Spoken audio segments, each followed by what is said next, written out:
Bapak Ibu Saudara sekalian yang dikasihi Tuhan, hari ini sama-sama kita akan belajar dalam Matius 25 ayat 14 sampai 30. Matius 25 ayat 14 sampai 30, perumpamaan tentang talenta. Ayat 14 saya bacakan. Sebab hal kerajaan surga sama seperti seorang yang mau bepergian ke luar negeri, yang memanggil hamba-hambanya dan mempercayakan hartanya kepada mereka. Ayat 15. Yang seorang diberikannya 5 talenta, yang seorang lagi 2, dan yang seorang lagi 1, masing-masing menurut kesanggupannya, lalu ia berangkat. Dan seterusnya. Saya rasa kita semua sudah tahu kelanjutan ceritanya. Dan ketika kita membaca perumpamaan Yesus tentang talenta ini, biasanya kita terpaku hanya kepada hamba yang mendapat dan menghasilkan paling banyak, yakni 5 talenta, ya kan? Atau sorotan juga lebih terarah pada hamba yang memperoleh 1 talenta. Sebab apa? Dialah yang mendapat hukuman dari tuannya. Tapi ada hal yang menarik mengenai hamba yang menghasilkan 2 talenta. Apa itu? Ternyata hamba yang menghasilkan 2 talenta ini mendapatkan pujian yang sama dari tuannya sebagaimana hamba yang menghasilkan 5 talenta. Jelas kita bisa baca itu di ayat 21 dan 23. Pujiannya sama, yaitu berbunyi demikian. Baik sekali perbuatanmu itu, hai hambaku yang baik dan setia.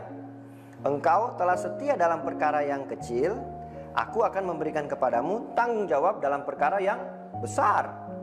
Masuklah dan turutlah dalam kebahagiaan Tuhanmu. Artinya apa, saudara? Artinya Tuhan melihat secara prosentase dari talenta atau kemampuan yang diberikan Tuhan kepada kita. Coba kita lihat. Hamba yang diberikan 5 menghasilkan berapa? 5 kan? Berarti 100%. Hamba yang diberikan 2 menghasilkan 2. Artinya 100%. Sama. Saya akan coba kasih contoh ya.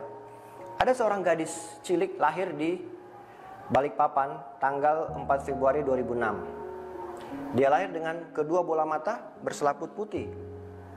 Sejak lahir, dokter telah memvonis anak ini tidak akan bisa melihat seumur hidupnya. Hal ini sangat memukul perasaan kedua orang tuanya. Sekalipun orang tuanya belum bisa menerima keadaan anak mereka yang paling kecil ini yang tidak bisa melihat, ternyata anak ini merupakan sosok anak yang tangguh. Sejak kecil ia bermain sendiri, bahkan ia sanggup naik turun 20 anak tangga tanpa bantuan orang lain. Wow, orang tua anak ini selalu berusaha agar anaknya tumbuh menjadi anak yang luar biasa. Ternyata di umur yang masih dini, 4 tahun, dia mampu bermain piano dan ia memiliki suara yang merdu. Wah, luar biasa ya. Tanpa disangka, meskipun usianya masih muda dan tidak dapat melihat, ia mampu memainkan alunan piano. Nah, anak ini mulai menjadi inspirasi buat setiap orang yang mengeluh dengan keadaannya. Sekalipun ia terbatas, ia berjuang dalam hidupnya dan di usia yang tergolong masih kecil, ternyata ia memiliki banyak prestasi. Kita lihat bersama. Tahun 2013, dia memenangkan juara 1 penyanyi anak Indonesia tingkat nasional di Kalimantan Timur. Dan juara 3 penyanyi solo di Balikpapan. Tahun 2014, dia memenangkan juara 3 Grand Final di Jakarta. Juara 2 lomba nyanyi solo di Semarang. Dan juga juara 1 piano kontes and singing kontes di Balikpapan. Wow, luar biasa kan? Ternyata anak ini membuka mata hati kita untuk selalu bersyukur apapun keadaan dalam hidup kita. Dia aktif dalam pelayanan di tempat ibadahnya, bahkan di sana ia selalu menginspirasi semua orang yang hadir. Dia mempersembahkan musik dan suara melalui alunan piano yang ia mainkan. Pasti saya yakin Bapak Ibu Saudara pernah diberkati lewat lagu-lagunya. Saya coba akan memainkan satu cuplikan lagunya dan pasti saudara akan langsung mengenal siapa anak ini. Walau ku tak dapat melihat semua rencanamu Tuhan, namun hatiku tetap memandang padamu. Kau tuntun langkahku. Yang saudara tahu pasti anak ini adalah Gracia Epifania. Saya hanya ingin memberi contoh, mungkin bagi dunia, Gracia mungkin tidak sempurna.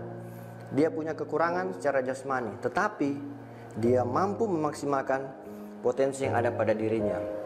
Dia berkata, walau ku tak dapat berharap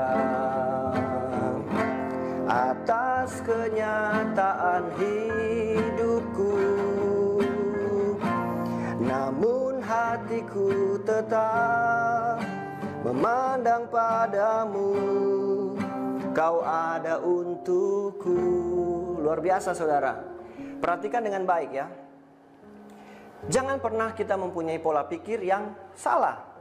Oh, nanti kalau saya punya 5 talenta, saya akan pakai untuk menghasilkan 5 talenta. No, saudara. 2 talenta yang Tuhan percayakan saat ini kepada saudara, hasilkanlah 2 talenta. Pak, nanti Pak, saya lagi ikut tender nih. Nah, tender ini kalau saya menang Pak, 20 miliar. Wow, Pak, kalau saya menang, saya akan bantu pembangunan di depan, lobi depan. Wow, luar biasa. Saudara, saya mau katakan, kalau saudara digerakkan Tuhan untuk membantu pembangunan di gereja, seberapapun nilai proyek yang saudara tangani saat ini, bantulah pekerjaan rumah Tuhan. Justru dengan saudara membantu pembangunan rumah Tuhan, saya percaya saudara berpeluang dipercayakan Tuhan proyek yang jauh lebih besar daripada proyek yang saudara tangani saat ini. Amin? Ya, amin. Oh, begini Pak, kalau gaji saya sudah 2 digit, nah 2 digit kan, ya saya akan memberikan sumbangan di panti asuhan itu. Saudara, kalau saudara digerakkan Tuhan, mungkin saat saudara melewati sebuah panti asuhan, Tuhan menggerakkan, lakukan saudara. Dengan saudara membantu anak-anak yang membutuhkan, disitulah terbuka peluang saudara akan dipercayakan pendapatan yang lebih besar. Amin. Kemudian mungkin ada yang sering, ini yang sering ini, Pak, sebentar lagi bonus saya cair Pak. Aduh, kalau bonus cair Pak, saya akan memberi kepada orang tua saya Pak. Selama ini saya belum pernah memberikan kepada orang tua saya. Bapak Ibu Saudara sekalian, tanpa menunggu bonus pun, bagi saudara yang sudah memiliki penghasilan, sudah bekerja, berikanlah uang kepada orang tuamu, sekecil apapun itu. Karena percaya dengan kita memberi kepada orang tua kita, maka akan semakin besar peluang berkat yang Tuhan akan percayakan kepada kita untuk kita kelola. Amin saudara. Amini itu, percaya. Jangan pernah terpaku hanya kepada hamba yang memiliki 5 talenta saja, atau kepada hamba yang 1 talenta. Mungkin kita beranggapan, saya kan tidak seperti hamba 1 talenta, dia tidak melakukan apa-apa. Saya melakukan kok. Tapi jangan salah, kita mungkin tidak maksimal.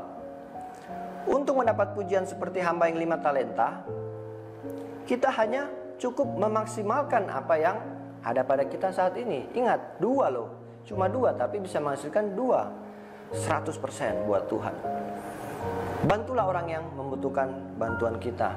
Mungkin jika saudara belum mempunyai waktu, saudara sibuk, saudara bisa memakai harta yang Tuhan percayakan. Ingat saudara, harta yang saat ini ada, itu bukan milik kita, itu milik Tuhan. Kita ini hanyalah bendahara Tuhan. Dan kita hanyalah hamba yang dipercayakan Tuhan untuk mengelola talenta yang Tuhan percayakan. Ingat saudara, maksimalkan talenta seberapapun yang Tuhan percayakan, maka Tuhan akan melipat gandakan apa yang ada pada kita, dan semuanya kita pakai untuk kemuliaan nama Tuhan. Amin untuk firman Tuhan. Mari kita berdoa. Bapa di surga, terima kasih buat renungan firman-Mu. Kebenaran firman Tuhan pagi hari ini kiranya boleh memberikan motivasi bagi kami untuk kami bisa lebih maksimal. Seberapapun talenta, seberapapun kemampuan yang Tuhan percayakan kepada kami, biar kami boleh memaksimalkan itu 100% untuk kemuliaan nama Tuhan.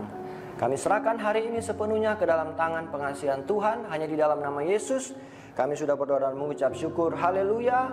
Amin.